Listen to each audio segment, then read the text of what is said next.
Tuhan, kita sudah masuk ke hari kelima ya, setengah jalan ya. Hari kelima, tetapi kita membahas perlengkapan senjata Allah yang keempat ya. Karena hari Minggu kemarin kita membahas sedikit berbeda ya, yaitu bertahan ya. Saya akan review sedikit supaya yang lupa kembali ingat, yang ingat tambah diingatkan, maksudnya begitu ya. Jadi hari pertama kita belajar tentang niat yang benar. Sebelum kita mau berperang, niatnya harus betul. Ke gereja niatnya harus betul. Pacaran niatnya harus betul. Pelayanan niatnya juga harus betul.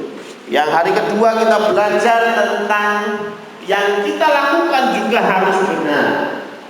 Ya, yang kita lakukan juga harus benar.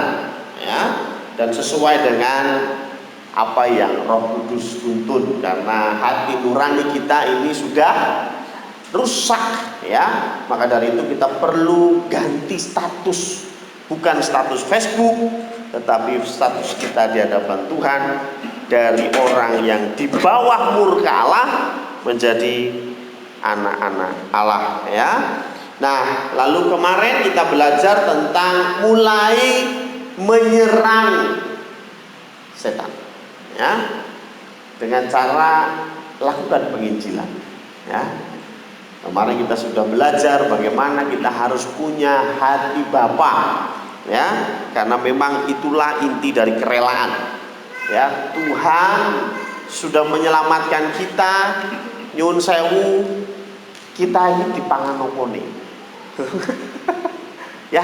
Kalau kita memandang diri kita, Tuhan itu mau menyelamatkan kita ini delok opone toh ya, wajah yo orang berjanji kulit yo hitam ya kan, rambut yo lucu, perut juga nggak gagah-gagah amat gitu ya.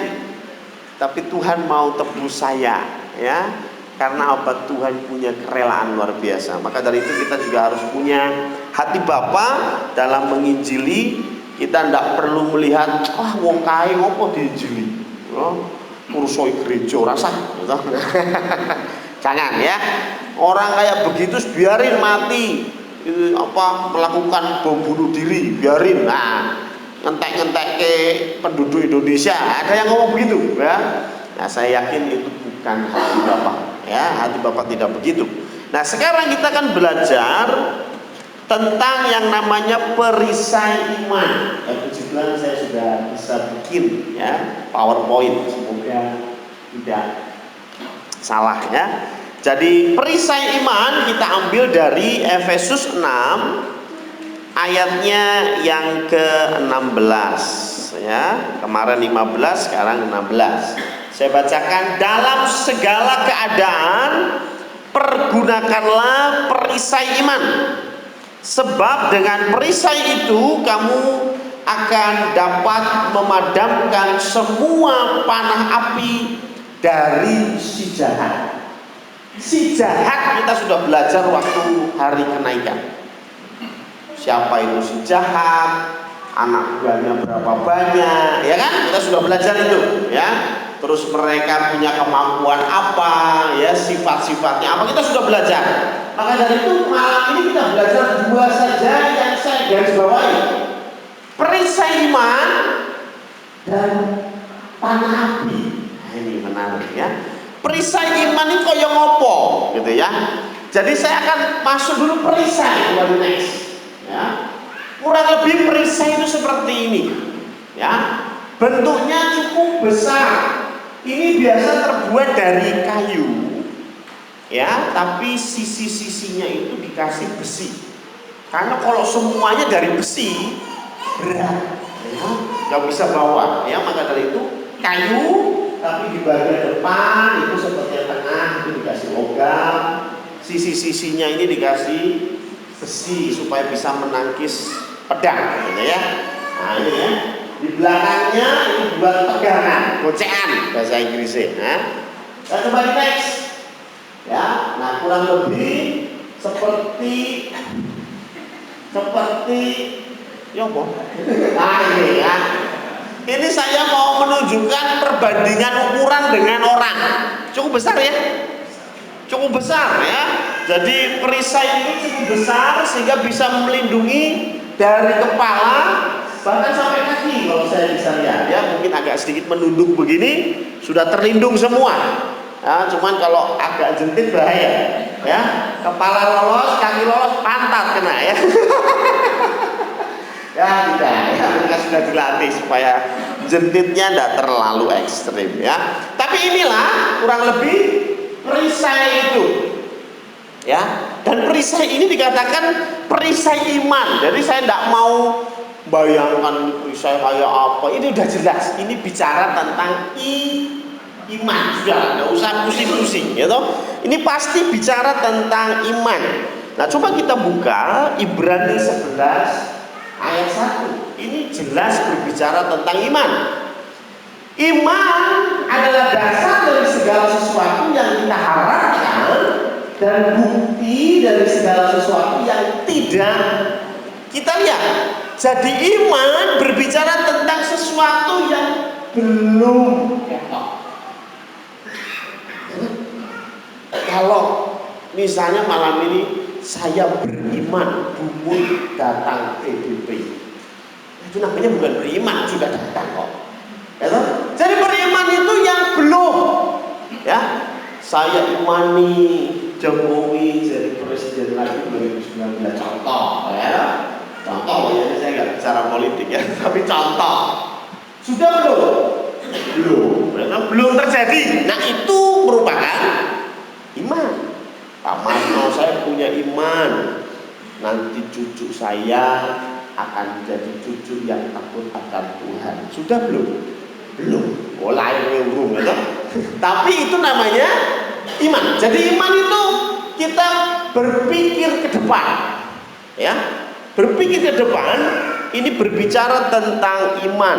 Karena iman ini merupakan sesuatu yang belum terjadi. Maka dari itu dikatakan bahwa ini merupakan panah api.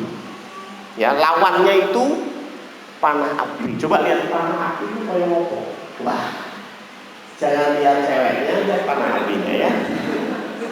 Ya, jadi panah api itu seperti ini. Panah biasa sih, cuma ujungnya dikasih dikasih minyak. Kemudian sebelum ditembakkan itu disumet sih. Jadi terbakar terus ditembak.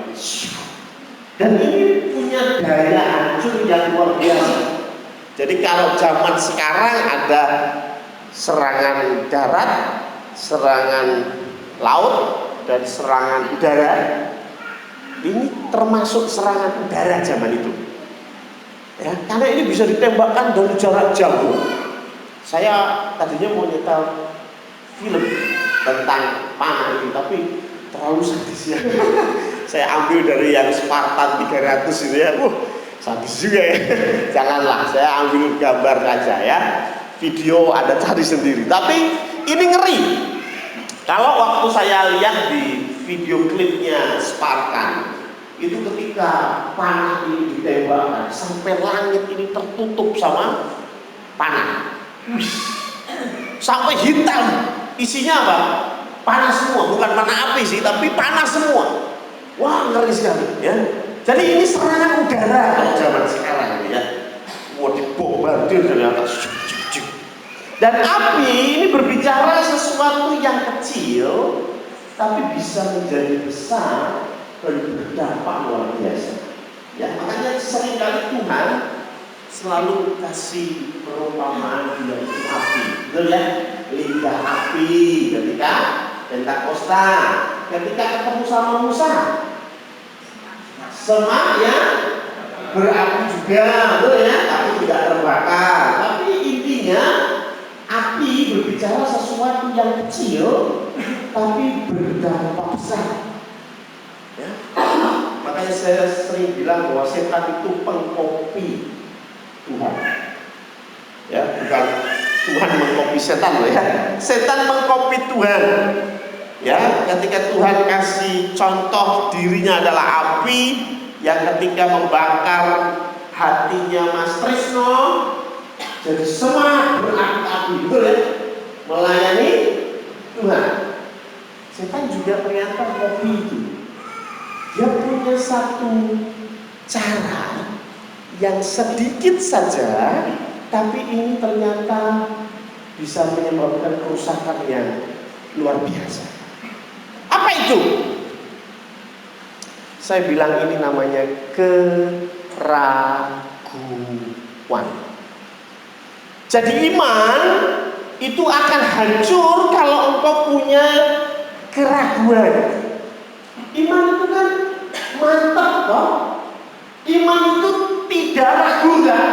Jadi kalau engkau ragu, sebetulnya ini adalah panah api dari sejarah. Ya. Contoh keraguan apa sih? Banyak.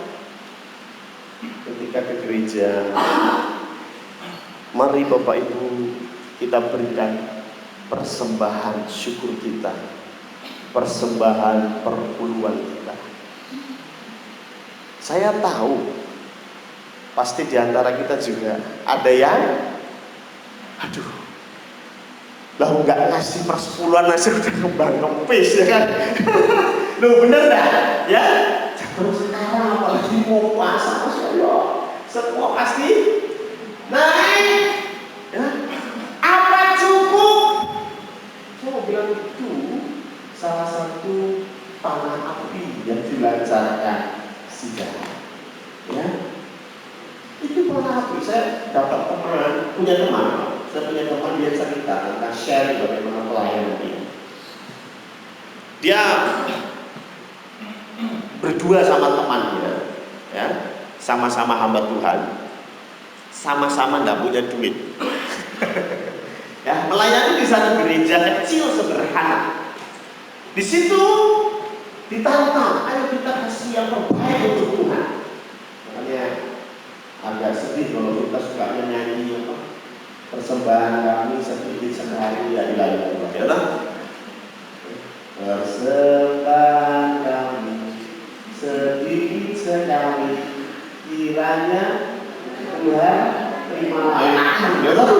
Oh nyanyi Siti kok itu. Nah bener dah, ya toh? Nah tapi dua pendeta ini pernah cerita ke saya, salah satu ya, saya kenal ya salah satu cerita, dia pergi sama temannya pelayanan. Waktu itu masih zaman semono, ya. Ketika pelayanan dia mau kasih persembahan. Aduh dia persembahan saya tinggal sedikit dulu, ya. Tinggal sedikit, di rumah istri menunggu, anak menunggu beli susu. Ya, dia berharap memang ada PK dari Yakob lah, ya. Tapi oke lah, dia ragu gimana nih Tuhan? Saya kasih ada 3. Ya. Itu juga menyerang kami para hamba Tuhan, jangan dipikir hanya Anda ya. Ya kami pun diserang, ya. Tapi teman saya ini dia kasih uang apa yang ada di dompetnya, ya setinggal itu, dia kasihkan persembahan. Ketika dia pulang, dia dapat amplop. Ya, puji Tuhan, puji Tuhan. Ketika dibuka uang 100.000, oke puji Tuhan, ya, dapat 100.000, dia bisa pulang. Tapi kemudian temannya ini cerita, temannya tidak khotbah, tidak dapat PK ya. Temannya cerita bagaimana dia ternyata punya masalah yang sama, yaitu dia memberikan apa yang ada kasih ke persembahan. Saya nggak tega karena jemaatnya kecil ya. Saya nggak tega, saya kasih apa yang saya punya. Nah teman saya ini tahu kalau temannya ini memang jauh lebih membutuhkan dari dia. Lalu dia bilang, sudah lalu ini 150 kamu saya. Ya, ini satu pengalaman, bukan masalah 50.000-nya yang kita bahas, tetapi bagaimana setan menyerang kita dengan keraguan. Keraguan apa? Keraguan tentang janji Allah. Itu. Ya, kalau Anda ragu dengan pilpres besok, nggak penting ya. Loh, buat saya Tuhan bisa ubah Fir'aun yang terkenal kejam bisa jadi berkat kok pada zamannya Yusuf. Gitu? Ya. Jadi buat saya mau presidennya siapa saja, yang penting Tuhan Yesus aman. Amin. Ya. Mau katanya nanti kalau Prabowo gini, ya sudah ya. Ya memang dalam logika kita pengennya Jokowi, tapi ya sudahlah. Mau Jokowi mau yang lain lah, si penting Tuhanku Yesus, sudah ya. Tapi jujur kita sering mendapat panah api, ya. Sering mendapat panah api, mulai ragu tentang janji Allah. Saya mau kita belajar dari satu tokoh. Kejadian 12 ayat 2 dan ayat 3. Ya. Saya loncat-loncat saja karena ayatnya yang mantap itu yang ini saja, tapi percaya saya sudah persiapan ya. Kejadian 12 ayat 2 dan 3 berkata demikian. Aku akan membuat engkau menjadi bangsa yang besar. Ini adalah kata-kata Allah kepada Abraham, yang pada waktu itu masih di Ur Kasdim dan namanya masih Abram, belum Abraham. Ya, aku akan membuat engkau menjadi bangsa yang besar dan memberkati engkau serta membuat namamu masyhur. Jadi ini adalah janji Allah kepada Abraham. Ya. Nah kadang-kadang orang Kristen itu bingung mana yang janji buat dia, mana yang janji buat orang lain. Sehingga apa yang ditulis ini loh, Tuhan berfirman loh, aku akan membuat engkau menjadi bangsa yang besar. Berarti nanti saya akan jadi bangsa yang besar. Ini Tuhan ngomong sama siapa? Abraham toh. Berarti janjinya untuk siapa? Abraham. Saya mau bicara apa? Setiap kita sebetulnya Tuhan janjikan berbeda-beda. Tuhan janji kepada setiap kita berbeda-beda. Nah ini yang sebetulnya harus kita pahami betul. Ya, memang ada janji umum.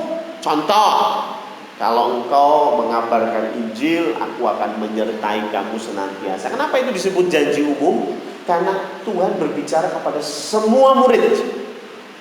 Ya, kita juga muridnya kalau kita mau mengabarkan Injil. Artinya janji itu untuk kita kalau kita mau mengabarkan Injil. Tapi kalau janji ini ya, ini khusus untuk Abraham. Ya, jangan disamakan ya.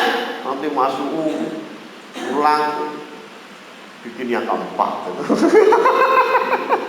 Ya, tahun depan yang kelima, yang keenam itu loh. Kok anaknya banyak sekali masuk? Janji Tuhan.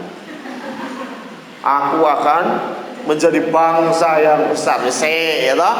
Kuwi kan janjinya kepada Abraham. Jangan disamakan.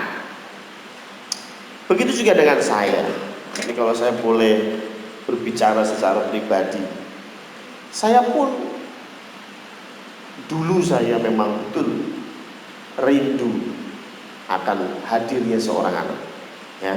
Dan saya yakin Anda semua banyak yang mendoakan untuk itu, ya.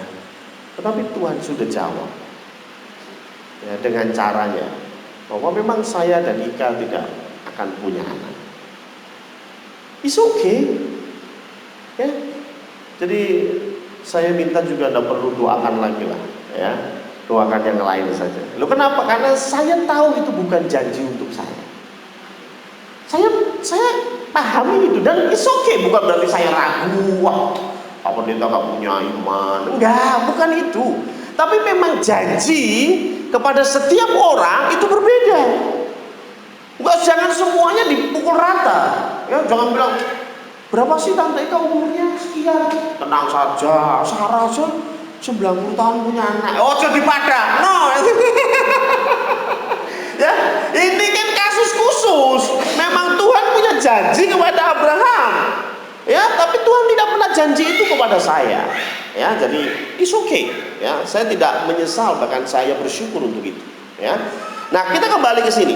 Jadi ini adalah janji Tuhan kepada Abraham, yaitu apa? Menjadi bangsa yang besar. Terus memberkati engkau, sip.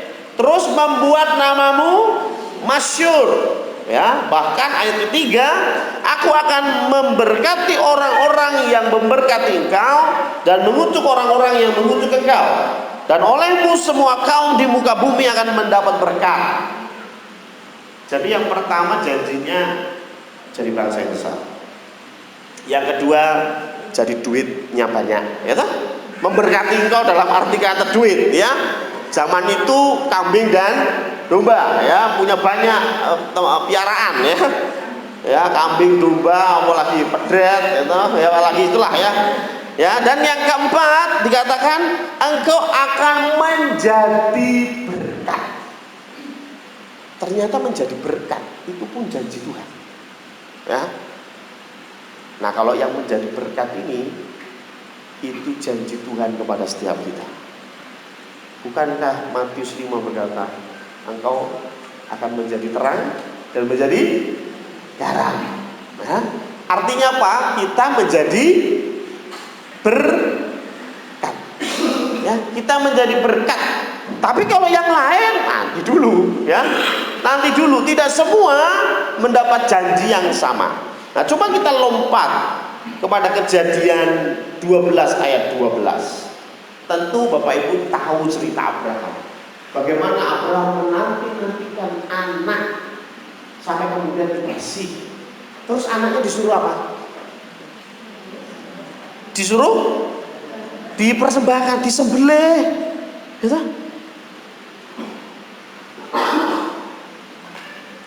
Bukan di sini, maaf. Bukan Kejadian 12, ya. Kejadian 22 ayat yang ke-12, ya. Lalu ia berfirman, lalu Tuhan berfirman, ini sudah jauh 10 pasal ini, ya, berapa puluh tahun kemudian. Lalu ia berfirman, jangan bunuh anak itu dan jangan kau apa-apakan dia, sebab telah ketahui sekarang bahwa engkau takut akan Allah dan engkau apa sih maksudnya tidak segan-segan? Tidak ragu. Ya, tidak segan-segan, tidak ragu, tidak ada keraguan sedikit pun, walaupun ini bertentangan sepertinya dengan janji Allah. Ini pasti sebetulnya pergumulan yang berat. Kipiye toh? Bukankah Tuhan berjanji aku jadi bangsa yang bisa, ya kok ini malah disuruh sembelih. Tapi dia tidak ragu, makanya Abraham notabene menjadi bapak orang beriman, ya. Karena imannya luar biasa. Ini yang luar biasa yang kita bisa belajar dari Abraham. Dia mendapatkan panah api, tetapi dia bisa tangkis itu dengan perisai iman. Tapi ada satu yang tidak bisa. Ada satu tokoh yang tidak seperti Abraham. Kalau Abraham lolos ujian, yang satu ini tidak lolos. Yuk kita baca dari Matius 14 ayat yang ke-31. Matius 14 ayat 31 berbicara tentang Pak Petrus. Ya, Petrus ini melihat Tuhan Yesus berjalan di atas air. Kemudian dia bilang, kalau itu engkau Tuhan, suruhlah aku berjalan juga di atas air. Tuhan bilang apa? Boleh, silakan, lakukan. Kemudian dia mulai berjalan di atas. Bisa? Bisa loh, awalnya bisa loh. Kemudian apa dikatakan? Teman-teman dikatakan bahwa dia takut. Kena angin, dia takut. Setelah itu jatuh. Tapi yang menarik dikatakan dia takut kan. Tapi coba ayat 31 berkata begini, segera Yesus mengulurkan tangannya, memegang Petrus dan berkata, hai orang yang kurang percaya, mengapa engkau takut? Mengapa engkau bimbang? Mengapa engkau ragu? Kembali, ragu, ya. Jadi panah api berbicara tentang keraguan. Ketika engkau melihat anak-anakmu, aduh kok tambah nggak karu-karuan begini, ya, ingat janji Tuhan, ya, ingat janji Tuhan. Ketika tantangan di depan semakin mengerikan, Ingat janji Tuhan. Ya. Kenapa? Karena yang kecil tadi, keraguan itu kan kecil ya, tapi rupanya itu seperti api, bisa merembet kemana-mana dan membakar segala sesuatu. Karena ragu, ada satu keluarga yang bunuh diri bareng-bareng. Bukan masalah bom kemarin ya, tapi pernah saya baca berita karena alasan ekonomi, akhirnya satu keluarga mati bareng. Anak ibu ngombe baygon rasa jeruk, ibu rasa alpukat, gitu? Bapaknya rasa stroberi, gitu? Akhirnya mati bareng. Kenapa? Karena ragu, ke depan aku apa masih bisa, ya? Makanya di dalam iman Kristen kita tidak melegalkan namanya bunuh diri, ya, kita tidak melegalkan itu. Kenapa? Karena itu artinya engkau ragu dengan janji Allah. Selama engkau berjalan di jalannya, selama engkau melakukan apa yang Tuhan suruh, jangan ragu, ya. Ketika anak-anak SMA mulai lulus ragu, aku bisa kuliah enggak ya? Bisa kuliah enggak? Harus bisa, ya. Harus bisa, ya.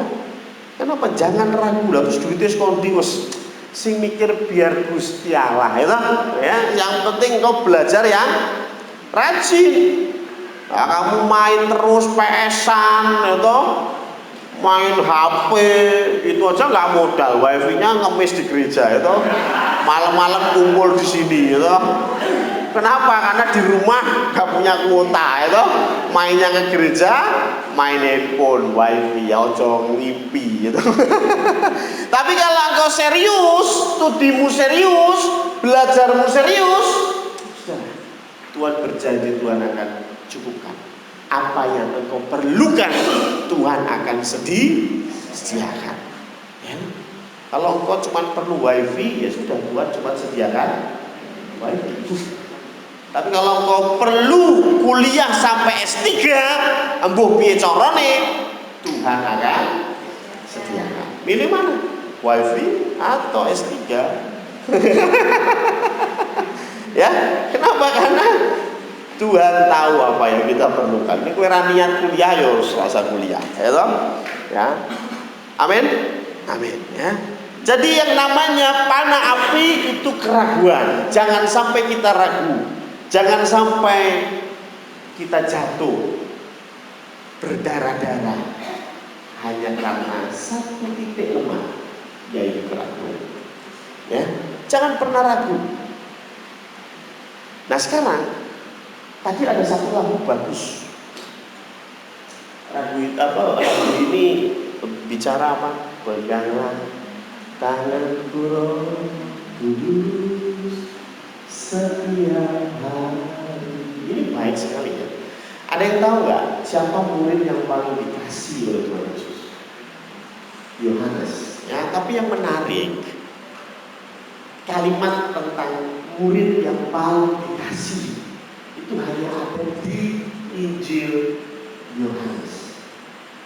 Injil Matius tidak mencatat itu, Injil Lukas tidak mencatat itu, hanya Injil Yohanes itu dia tulis bahwa dirinya, dia tulis ya kan, dirinya adalah orang yang paling dikasihi, ya. Ada banyak yang mengatakan orang kepo, pede banget ya.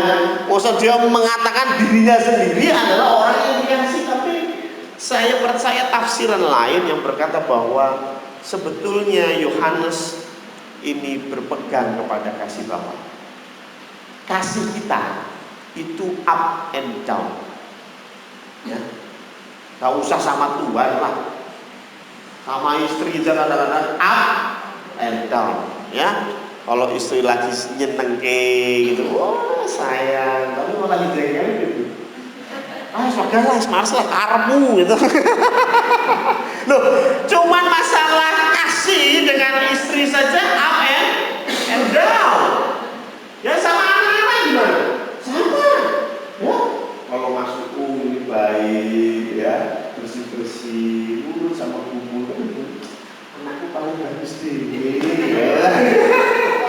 Tapi ini masuk. Ya ini loh, ini yang bumbu jengkel ya. Loh, artinya apa? Kasih kita saja itu up and down. Makanya Yohanes, aku tidak mau bergantung sama kasihku kepadamu, tapi aku mau bergantung sama kasihmu kepadaku. Maka dia berkata, aku orang yang paling dikasih oleh Yesus. Menarik ya. Jadi dia mau Tuhan yang pegang tangannya. Karena kalau kita yang megang tangan Tuhan, kadang kenceng, kadang kendor, kadang ucul, gitu. Ya, sama. Iman pun begitu. Ya, kadang-kadang iman kita sedang tok-toknya. Wah, tapi kadang-kadang iman kita sedang ada di bawah. Ya, makanya lagu tadi cocok. Ya, peganglah tanganku, Roh Kudus. Kita nggak bisa jalan sendiri, amin. Tetapi ada satu yang saya temukan di dalam perisai iman ini. Yang saya temukan adalah sebelum kita bicara masalah Tuhan, ayo kita bicara masalah kita. Ya. Dan Tuhan itu bisa nggak memberkati Ibu? Bisa. Tapi 99% Tuhan pakai orang lain untuk memberkati Ibu. Betul ya? Ya. Bukan terus Tuhan datang rumahnya Bunda, ke malaikat, gitu. Bunda, engkau akan hamil oleh manusia ya. Nah ini gitu. Jangan sekali aja Mesias gitu. Nah itu dengan nasi teko hamil oleh Roh Kudus ditolak dalam nama Tuhan Yesus ya. Ya. Saya yakin kita pernah merasakan pertolongan Tuhan. Amin lah. Tapi masalahnya 99% pertolongan itu datang dari orang lain. Oke? Nah, sama halnya dengan peganglah tanganku Roh Kudus. Kadang kadang Tuhan pakai orang lain untuk pegang tangan kita. Artinya, nggak terus Tuhan datang dipegang tangannya Buarno, itu. Wah, itu memang katenan tuh, itu bahaya. Jangan, itu, jangan, itu. Tapi kalau Tuhan bekerja, saya pikir banyak kemungkinan Tuhan pakai orang lain. Saya mau kita belajar dari dua, ya. Saya harap tidak terlalu panjang. Yang pertama kita belajar dari Markus 5 ayat 22, 23, sebetulnya sampai 40 masyarakat, ya toh. Markus 5 ayat 21 sampai 40 nanti dibaca sendiri. Tapi saya akan bahas loncat-loncat. Ini cerita tentang satu orang yang cukup dipandang baik, ya toh. Ya, karena dia adalah kepala rumah ibadat. Namanya Pak Yairus. Ya. Jadi Pak Yairus ini dia datang kepada Yesus. Ayat 22, datanglah seorang kepala rumah ibadat yang bernama Yairus. Ketika ia melihat Yesus, tersyukurlah ia di depan kakinya. 23. Dan memohon dengan sangat kepadanya, anakku perempuan sedang sakit, hampir mati. Ya. Datanglah kiranya dan letakkanlah tanganmu atasnya supaya ia selamat dan tetap hidup. Kalau kita baca lanjutannya, Yesus dimintai tolong begitu langsung Tuhan bangkit dan berjalan menuju rumah Yairus. Saya mau tanya, kalau Anda berada di posisi Yairus, itu imanmu itu sedang naik-naiknya atau turun-turunnya? Saya pikir lagi naik-naiknya. Kenapa? Kan minta tolong nih. Mungkin deg-degan dalam hati. Mau atau tidak Tuhan Yesus, kan begitu kok. Tapi begitu Tuhan Yesus bangkit, ayo makan. Itu pasti belum nyampe, anaknya belum sembuh, sudah sukacita? Sudah. Ya kan? Kalau landai demam, terus Mas Uung berdoa sama Tuhan, lalu Tuhan jawab, aku akan menyembuhkan anak. Wis lagu sih, bener ya? Sudah belum?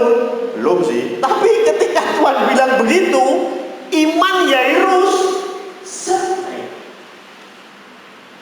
Naik ya, mantap ya. Saya yakin dia jalan pulang itu sudah sukacita. Anakku pasti sembuh. Di tengah jalan ada satu wanita yang pendarahan 12 tahun. Ini saya menarik ya. Ini kenapa dua cerita ini dijadikan satu?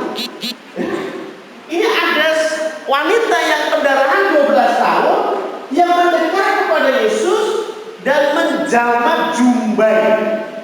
Jumbai itu lingkaran di daerah jubahnya itu ya. Dipegang. Lalu Tuhan merasakan ada kuasa yang mengalir. Jadi ini nggak ada ceritanya. Tuhan Yesus ini sedang jalan menuju ke rumahnya Yairus. Misinya mau bikin sembuh anaknya Yairus. Ini ada wanita satu nyelonong, pegang jumbainya dan sembuh. Ini masalahnya ini. Sembuh ini. Wanita ini sembuh. Tuhan Yesus berbalik. Siapa yang tadi pegang? Ya, kemudian wanita ini mengaku ya. Tidak masalah, Tuhan tidak marah. Saya mau tanya. Kalau kau jadi Yairus, ketika melihat Tuhan Yesus menyembuhkan wanita ini bahkan tanpa berkata-kata, kan nggak ngapa-ngapain itu, hanya wanitanya pegang jubahnya langsung sembuh. Saya mau tanya, ini yang tadinya imannya segini, sekarang segimana? Kentip, betul? Bener ya? Bener. Contoh, misalnya aku ono musuh gitu ya, musuh KSR, ya. Terus kemudian aku ngomong masuk aku mau ini sana, aku rewangi, jadi cakap ini, cakap sih cakap santai, masa kali ya, berdiri masuk, saya dan masuk, di depan kita itu ada Kapolres. Kapolres itu turun dari umum, saya masuk ambil, ini tak semangat. Saya mau tanya, saya tambah mantep kok, tambah takut. Kapolres kita beli kok itu. Mau koncoku limo kok, dia, ya pasti begitu, betul ya? Artinya keiman saya pasti semakin tinggi. Yairus pun sama. Ketika Yairus melihat bagaimana wanita ini tanpa Tuhan punyang-punyang apa kayak minyak atau apa orang loh. Mari. Luar biasa. Saya yakin iman Yairus yang tadinya sudah naik semakin naik. Amin. Pasti wis kok.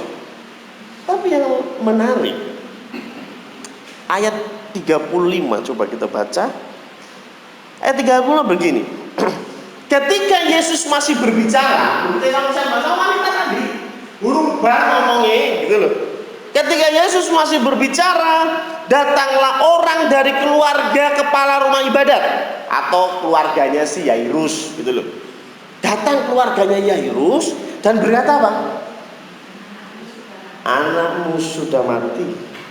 Apa perlunya lagi engkau menyusahkan guru?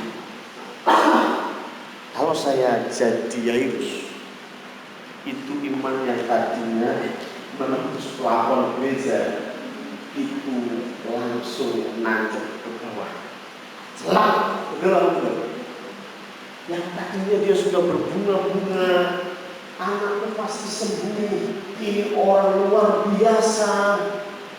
Tiba-tiba dapat kabar, wis rasa nggak bukti lah, wis telah. Dan kalau begitu, wis rasa nggak mau dulu, wis telah. Anakmu mati. Coba Yairus hancur. Ya, yang tadinya berbunga-bunga, harapannya mantap, tiba-tiba sudah. Ya. Mungkin Yairus menyalahkan wanita itu. Mungkin dia pikir, oh berarti ini tenagane mung siji tok. Lah tenagane kuwi wis dienggo wanita itu wis entek ya toh, mujizate entek gitu ya. Atau mungkin dia berpikir, coba nggak ada wanita ini, kan sudah nyampe. Ya kan? Kan timingnya sudah pas. Gara-gara wanita ini jadi terlambat, gak ada ngobrol saya, suwi gitu. Kalah, suwi akhirnya anakku mati. Saya tahu mungkin perasaan Yesus campuran. Ya, yang paling berat itu ketika dalam waktu bahasanya bukan sesingkat-singkat. Ya. Engkau berada di level atas dan engkau tiba-tiba jatuh di level bawah. Apapun itu, ekonomi, ketika engkau berada di top dan tiba-tiba engkau harus berada di bawah, itu rasanya nggak karuan.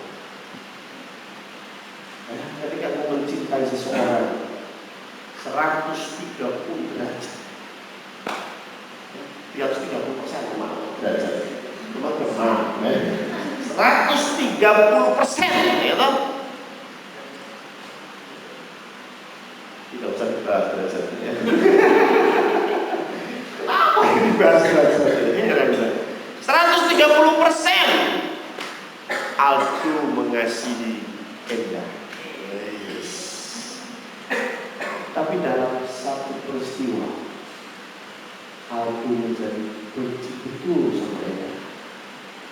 Itu jeger ya, orang kuat Sweden. Loh benar, orang gila itu kan kenapa? Ya itu perubahannya terlalu drastis. Kalau pelan, tidak apa-apa. Tapi kok langsung anjlok, Sweden. Begitu awalnya mantep imannya, kemudian hancur berkeping-keping. Tapi yang luar biasa, ayat 36, tetapi Yesus tidak menghiraukan perkataan mereka dan berkata kepada kepala rumah ibadat, jangan takut, percaya saja.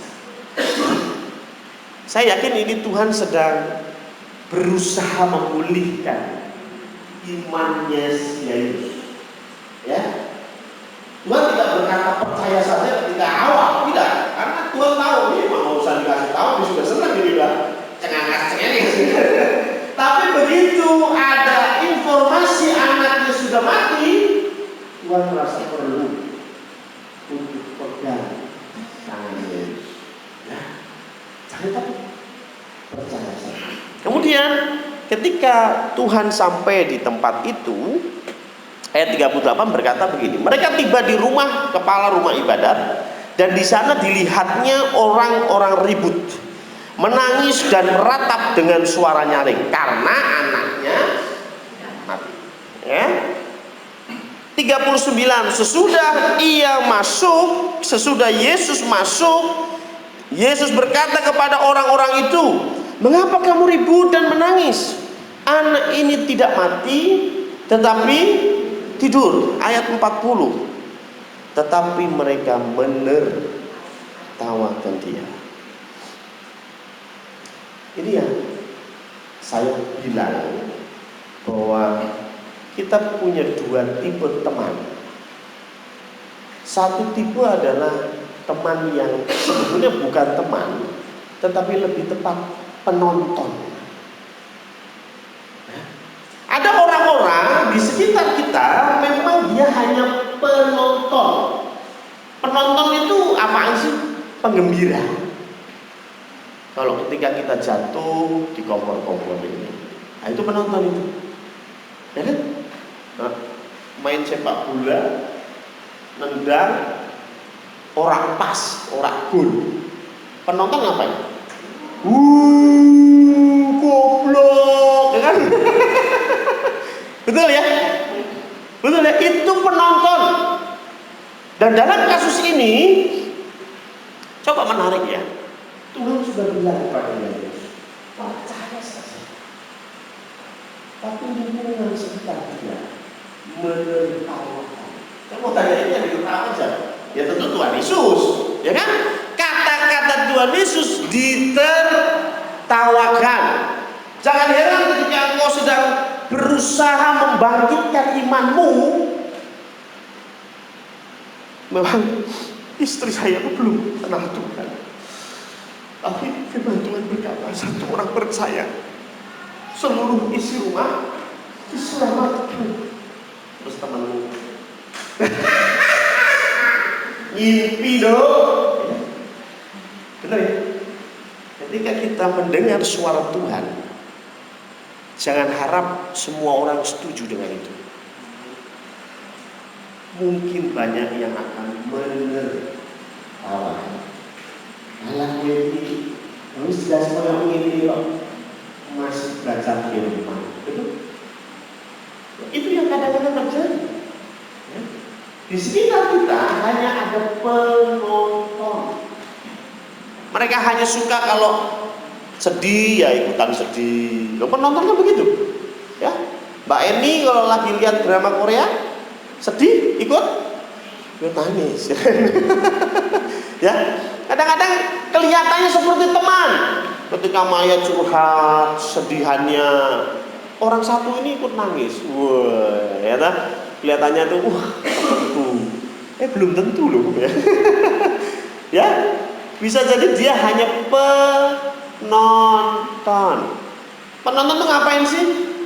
Ketika lihat sesuatu dia cerita, betul nggak? Ya, lihat drama Korea, terus ketemu sama Ayu. Yuk, kita ceritain ini. Nah, ini, sakitan aku, pokoknya bener ya. Itu penonton. Jadi kalau engkau dapat info temanmu, teman gerejamu sedang ada masalah, ya, masalah nggak punya duit, nggak perutnya aja tambah kecil, mesti nggak punya duit, ya, mesti nggak punya duit. Kelihatan wajahnya yang semua itu mesti. Ketika engkau cuma jadi penonton, ketika engkau ketemu Mas Budi, ngomong, buta cerita itu. Ya kan? Ngomong, maksudnya kau ada duit. Betul? Terus Budi ketemu yang lain lagi ngapain? Nyeritain lagi. Only ceritain, nggak ada yang bantu gue. Apa maksudnya? Penonton aja cerita aja. Itu loh, si Bambang Pamungkas begini-begini. Oh lu si siapa yang pemainnya Mesir ya salah ya? Salah begini-begini. Hanya cerita. But doing nothing. Jadi doing nothing, cuma cerita aja, cuma ngomong aja, tapi nggak kasih tindakan apa-apa, bahkan menertawakan. Kita tahu sih ceritanya habis itu Tuhan Yesus membangkitkan, tapi saya nggak ambil itu ya pokok pentingnya. Pokok pentingnya adalah iman dari Yairus. Kadang-kadang kita berada di posisi Yairus, iman kita sedang top, kemudian jatuh, dan cilakannya sekitar kita itu penonton, hanya tertawa, hanya menceritakan kesedihan kita. Tapi ada satu cerita lain yang saya harap kita bisa seperti mereka. Lukas 5 ayat 20.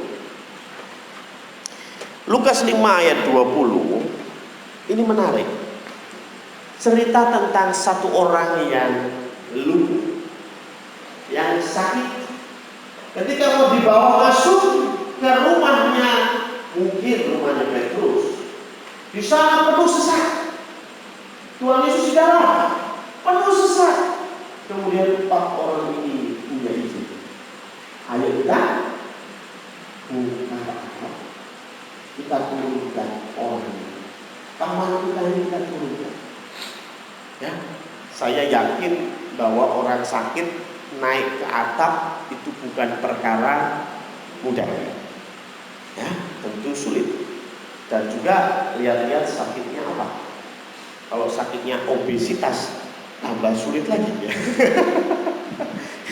Obesitas berat 300 kilo, gitu, mumet gitu. Nah, Tetapi Lukas 5 ayat 20, ketika orang itu diturunkan di hadapan Yesus, ini kata-kata Yesus. Ketika Yesus melihat iman, bukan iman yang sakit, bukan imannya si A, bukan imannya si B, tapi iman mereka. Artinya yang punya iman musuh. Ya mungkin juga yang sakit punya iman juga. Tapi yang penting ada banyak orang yang punya iman, lebih dari satu. Dan saya bilang orang-orang seperti ini itu temanmu yang sejati. Ya, ketika engkau sakit, mereka tidak hanya menceritakan, mereka tidak hanya menertawakan, tapi mereka mau action. Ya, ayo, ini kejadiannya begini, kita bisa berdoa. Gitu loh. Itu teman. Kalau cuma tak ceritanya, semua orang bisa lakukan itu. Betul? Ya. Makanya ada satu gambar yang menarik. Coba dilihat. Agak kurang jelas ya. Jadi sebetulnya perisai iman. Perisai maksud saya. Perisai itu Romawi. Romawi ini dia terkenal dengan formasi militer. Salah satu formasi militernya itu seperti ini. Ya, jadi perisainya itu ditaruh di samping ini.